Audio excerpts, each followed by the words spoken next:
Migraines are the most common neurological condition the world over, affecting at least 1 in 10 people and occurring twice as often in women than in men. Migraines are characterized by severe throbbing and pulsating pain, often on one side of the head, and they're frequently accompanied by other sensory experiences like sensitivity to light and sound, or a propensity for nausea and even vomiting. A migraine attack usually lasts anywhere from 4 to 72 hours if left untreated.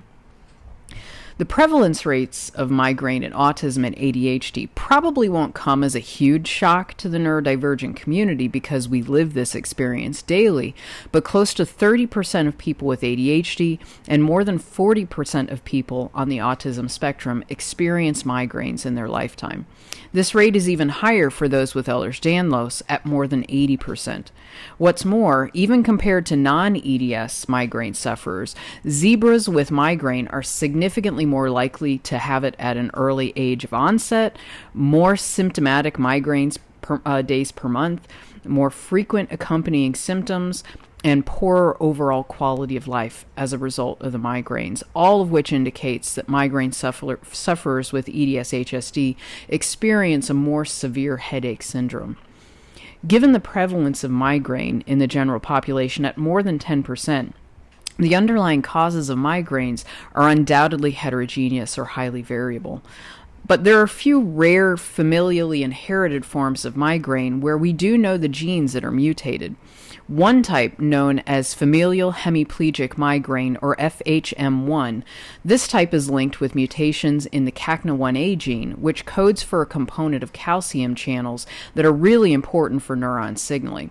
Interestingly, the mutations associated with FHM1 aren't loss-of-function mutations, where a mutation disrupts production of the protein the gene ultimately codes for. Instead, these are gain-of-function mutations, resulting in hyperactivity of this calcium channel. So ultimately, neurons in the brain can become hyperexcitable thanks to these CACNA1A mutations. There are other types of mutations with FHM type 2 that occur in the ATP1A2 gene, which are definitely loss-of-function mutations. Now, when ATP1A2 isn't working, calcium ions can accumulate inside the neurons, causing the neurons to become hyperexcitable. So the effects can actually be quite similar to what we see with the CACNA1A mutations. And finally, there's a third type of FHM that's associated with mutations in the SCN1A gene, which is a sodium channel gene and is associated with another rare syndrome known as Dravet syndrome. Like calcium channels, sodium channels are also really important for neuron signaling. In this instance, the mutations in the SCN1A gene result in a gain of function, which cause inhibitory neurons in the brain to become hyperexcitable. Now, when inhibitory neurons become excitable, they end up over-suppressing activity of the excitatory neurons that they're regulating. This might lead to migraines in a couple of different ways. One possibility is that the inhibitory interneurons may kind of get worn out and crash on occasion, and that temporarily allows the excitatory neurons to go a little crazy during those periods and possibly lead to a migraine. Another possibility is that increased inhibition may actually help synchronize large networks of excitatory neurons, which is a major predisposing feature in both migraines and epilepsy. So anyways, as you can see, migraines can be associated with either too much excitation or too much inhibition. Going too far one way or another is bad and can increase the likelihood migraines will occur. What's really interesting is that there are major associations between imbalances between excitation and inhibition in the brain in autism. In fact, this is a popular theory of autism that was published by Rubinstein and Merznick over 20 years ago.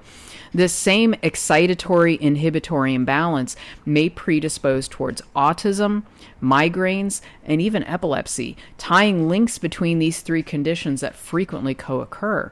It's also possible some people with ADHD may have this excitatory-inhibitory imbalance, but this has unfortunately not been as well studied in ADHD as it has in autism. But we obviously know that migraines occur in ADHD at much higher rates, though not quite as much as we see in autism. And studies also suggest that epilepsy occurs at higher rates in ADHD, at about 3%, which is significantly higher than epilepsy rates in the general population. Now, in autism, epilepsy occurs far more frequently, but the bulk of that occurrence is in people who have both autism and intellectual disability. In autistic people who don't have intellectual disability, most studies report that about 7% also have autism, and it occurs more frequently in females than in males. So we definitely see links between autism, ADHD, epilepsy, and migraines, both in terms of co-occurrence, but also possibly overlapping brain mechanisms. Now, one of the more interesting features that have been identified in many people with migraine is inflammation. People with migraines are far more likely to show signs of inflammation in their bloodstream, including higher counts of immune cells. But in order to understand why that may be happening, first we need to understand a migraine-related phenomenon known as cortical spreading depression, or CSD. Now, what is cortical spreading depression? CSD is a wave of neuron hyperactivity followed by a sudden wave of inhibition or depression. Scientists have used functional MRI to view these CSD in action, and they seem to largely be occurring during the aura phase of the migraine process, although there's some evidence that this same phenomenon might occur in people who have migraine without aura. But if you look at the GIF up above showing CSD in action, you can see waves of yellowish green, which are big bursts of neuron activity, followed by waves of red, which are that depression that we're talking about. So it's kind of like jamming down the gas pedal and then suddenly sending your car skidding by slamming on the brakes. It's thought that this cortical spreading depression is interpreted as a big danger or injury signal by immune cells in the brain, kicking them into gear and causing them to release immune molecules into the surrounding tissue and the bloodstream. Subsequently, these immune molecules in the bloodstream may be responsible for the pulsating, throbbing pain of the migraine that follows. Since these immune molecules are seen within the blood out in the body, this also raises a possibility that excitatory inhibitory imbalances in the brain, like we often see with many neurodivergent conditions, could actually predispose towards immune conditions. But we need a lot more research to flesh those ideas out. As an aside, we do also see cortical spreading depression in people with traumatic brain injury and stroke, and it's also well recognized that people with these conditions often develop immune disorders after their injury. So the brain is definitely playing some very significant roles in predisposition to immune dysregulation. So in summary, we have excitatory inhibitory imbalance in the brain associated with conditions like autism and quite possibly ADHD. This imbalance may predispose us towards other conditions like migraines and epilepsy, but it may also play some roles in the immune conditions we're also prone to. Mind you, it's probably not quite so simple as all that, but at the very least, it's another facet to consider in this vast multi-sided die that is neurodiversity. Anyways, I hope you enjoyed this video. Next week, I'm planning on expanding these ideas and further exploring the relationship between autism, ADHD, and epilepsy, so stay tuned. Please put your comments and questions in the video and also video ideas into the comments section, and I'll definitely get back with you. So thanks for watching, and until the next scientific rabbit hole, take care and ciao.